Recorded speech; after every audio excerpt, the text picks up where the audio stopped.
BN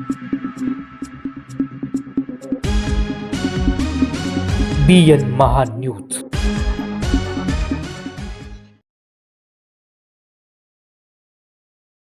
Baglan तालुक्यातील सर्वात मोठी दुर्दैवी घटना. 33 केव्ही उच्चदाब वीजवाहिनीच्या धक्क्याने तरसाळीतील शेतकरी युवकाचा मृत्यू. गावावर शोककळा. तरसाळी, तालुका बागलाण.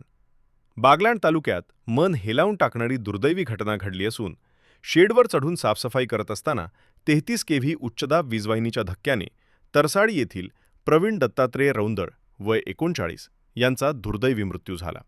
या घटनेमुळे संपूर्ण तरसाळी गावावर शोककळा पसरली असून होतकरू व कष्टाळू युवकाच्या अकाली निधनाने सर्वत्र हळहळ व्यक्त होत आहे. मिळालेल्या माहितीनुसार प्रवीण रौंदळ हे सकाळपासून कांदे भरण्याच्या कामात व्यस्त होते. दुपारनंतर पावसाचे वातावरण निर्माण झाल्याने शेडमधील कांदा भिजू नये आणि शेडमधून पाणी गळू नये या उद्देशाने ते शेडवर चढून नारळाच्या झावळ्या, फाट्या काढत होते. त्याचवेळी शेडलगत गेलेल्या MSEBच्या 33 केव्ही उच्चदाब वीजवाहिनीचा त्यांना जोरदार विजेचा धक्का बसला. गंभीर जखमी अवस्थेत त्यांना तातडीने सटाणा ग्रामीण रुग्णालयात दाखल करण्यात आले. मात्र वैद्यकीय अधिकाऱ्यांनी तपासणी करून त्यांना मृत घोषित केले. या घटनेने रौंदळ कुटुंबावर दुःखाचा डोंगर कोसळला आहे. प्रवीण यांच्या पश्चात आईवडील, भाऊ, भावजय व अन्य कुटुंबीय असा मोठा परिवार आहे. त्यांचे एक बंधू अंतापूर येथे शिपाई म्हणून कार्यरत असून प्रवीण हे शेतीची संपूर्ण जबाबदारी सांभाळत होते. या घटनेतील सर्वात हृदयद्रावक बाब म्हणजे दुपारी सुमारे 2:30 वाजण्याच्या सुमारास दोन्ही भावांमध्ये शेवटचे संभाषण झाले होते. "तिकडे पाऊस सुरू आहे का?"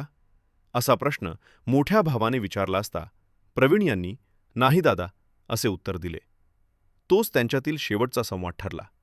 ही आठवण सांगताना त्यांच्या भावाला अश्रू अनावर झाले. "माझ्या भावाचं असं होईल याची स्वप्नातही कल्पना नव्हती. घरालगत गेलेल्या उच्चदाब वीजवाहिनीमुळे त्याचा जीव जाईल असं कधी वाटलंच नव्हतं," अशी भावनिक प्रतिक्रिया त्यांनी व्यक्त केली. घटनास्थळी पाहणी केली असता रौंदळ यांच्या घराजवळून अनेक विद्युत तारा गेल्याचे स्पष्ट दिसून येते. कुटुंबियांच्या म्हणण्यानुसार घरालगत असलेल्या या धोकादायक वीजवाहिन्यांबाबत त्यांनी संबंधित विभागाकडे वारंवार अर्ज करूनही योग्य ती दखल घेण्यात आली नाही. या गंभीर दुर्लक्षामुळेच आज कुटुंबाचा आधार हिरावला गेल्याचा आरोप कुटुंबियांनी केला आहे. सटाणा ग्रामीण रुग्णालयात प्रवीण यांच्या भाचीने केलेला आक्रोश उपस्थितांच्या डोळ्यात अश्रू आणणारा होता. या घटनेने संपूर्ण परिसर सुन्न झाला असून गावकऱ्यांनीही तीव्र शोक व्यक्त केला आहे. या प्रकरणी सटाणा पोलीस ठाण्याचे पोलीस निरीक्षक योगेश पाटील यांच्या मार्गदर्शनाखाली पोलीस कर्मचारी योगेश पवार व ठोके पुढील तपास करीत आहेत. दरम्यान या घटनेनंतर परिसरात संतापाची लाट उसळली असून घरांच्या अगदी जवळून जाणाऱ्या उच्चदाब वीजवाहिन्यांबाबत महावितरण, MSEB, प्रशासनाच्या निष्काळजीपणावर गंभीर प्रश्नचिन्ह उपस्थित केले जात आहे. संबंधित वीजवाहिन्यांचे सुरक्षित अंतर, तांत्रिक निकष आणि नागरिकांच्या वारंवार केलेल्या तक्रारींकडे दुर्लक्ष झाले का याची सखोल चौकशी करण्याची मागणी ग्रामस्थांकडून होत आहे. तसेच दोषी आढळणाऱ्यांवर योग्य ती कारवाई करून मृताच्या कुटुंबियांना न्याय व आर्थिक मदत देण्याची ही मागणी जोर धरत आहे. टीप, महावितरण किंवा संबंधित अधिकाऱ्यांची भूमिका अद्याप समोर आलेली नाही. त्यांचे स्पष्टीकरण प्राप्त झाल्यानंतर तेही प्रसिद्ध करण्यात येईल. BN महान्यूजसाठी सचिन सोनवणे, सटाणा.